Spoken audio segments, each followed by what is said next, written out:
I received a very interesting question about the racking indicator, and since I have never talked about it, I decided to address this topic today.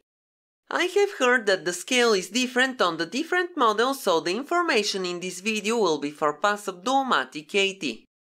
If you have a Pinky or an E6000, please tell me in the comments if this is true for your machine, or tell me what are the differences between the markings on the machines. If you look at the left side of the front bed, you will find a scale like the one shown in the video. There is a small arrow at the left of that scale, and there are two additional arrows on the back bed. When you rack the beds, the arrows move to the left or to the right, and using the arrows you can see the position of the beds.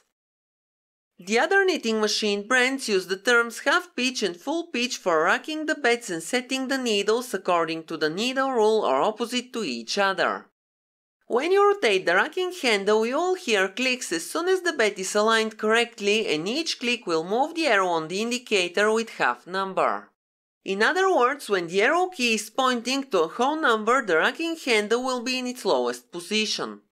And when the racking handle is in its highest position, the arrow will be halfway between two numbers. The racking handle has a total of 3 positions.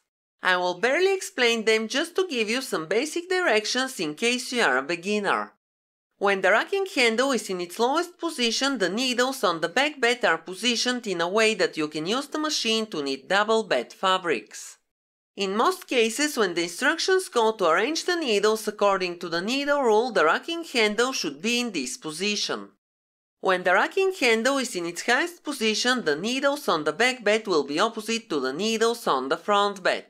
In this position, you will be able to knit mainly tubular fabrics. Since the needles are opposite to each other, the machine will knit on one of the beds at the time, otherwise the needles will crush. Of course, there are many exceptions, but I won't mention them in this video.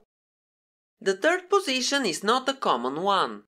It is mainly used for transferring the stitches using one of the transferring locks, but since some stitch patterns require many transfers, you are allowed to use this position for knitting too. These 3 symbols can indicate the position of the racking handle at the beginning of the knitting, as well as be used as instructions for turning the racking handle to the position shown in the symbol while knitting. Okay, now let's move to the other racking handle symbols. When you see a symbol with an arrow, you have to remember that the arrow is showing you the direction you need to rotate the racking handle. The number in front of the symbol shows you how many times you need to rotate the racking handle. In this example, you have to turn the racking handle 2 full turns, 2 revolutions, or 4 clicks clockwise or to the right. You may see many variations of the wording in different instructions. But what should you do when you see this symbol? It's not a common one to see, but the same rule applies here. You have to rotate the racking handle 1.5 turn anti-clockwise. 1.5 turn mean you have to hear 3 clicks while rotating the handle. Let's see an example. If we start when the racking handle is in its highest position, the first click will be when it is in its lowest position.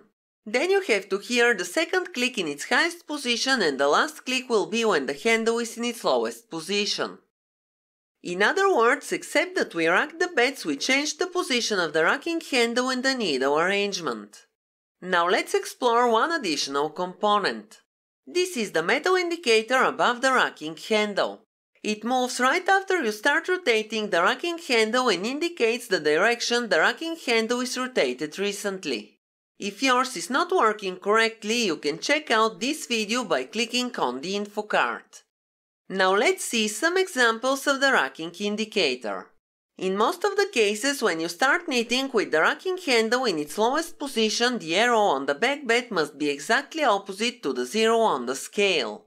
In this position, you can knit on all needles on both beds, and they will be arranged according to the needle rule since the beds are exactly in the right position. When you rotate the racking handle to its highest position, something different will happen. The arrows to the left of the needle scale will be opposite to each other.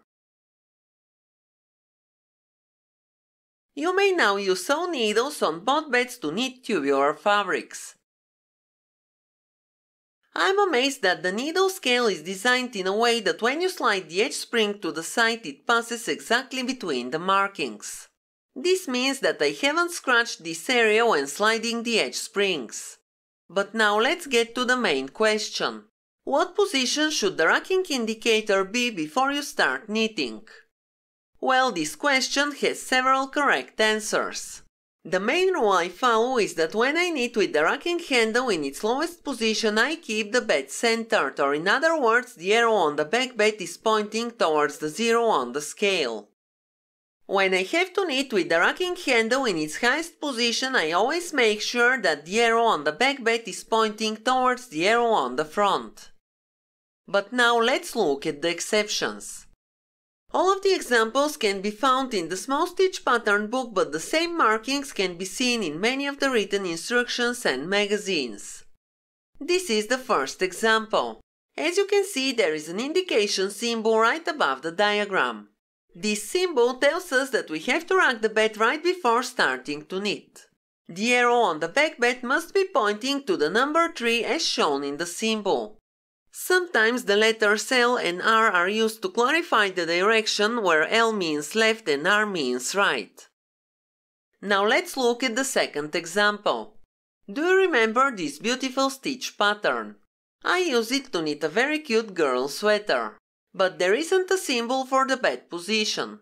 In this case, we can check if the pattern requires rotating the racking handle.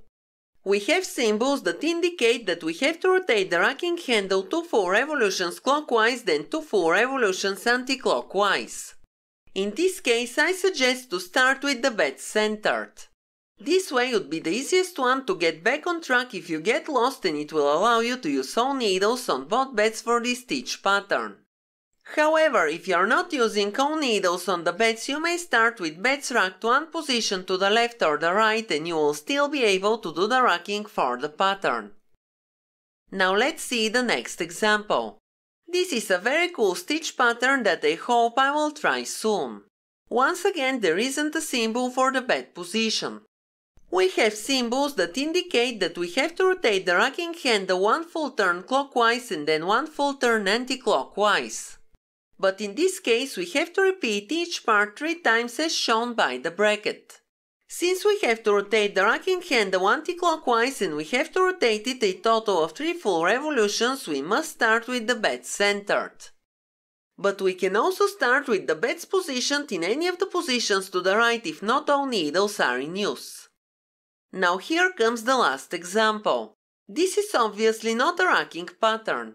As you can see, the racking handle is in the position for transferring. This is because you have to transfer the stitches to the back bed on every second row. But how to position the beds? Well, this time it depends on how many needles you will knit on. If you want to use sewn needles, start with the bed centered, otherwise you must at least be able to rotate the handle to the correct position. That's all for today. I hope you have learned something new. Now have a nice day and see you in my next video.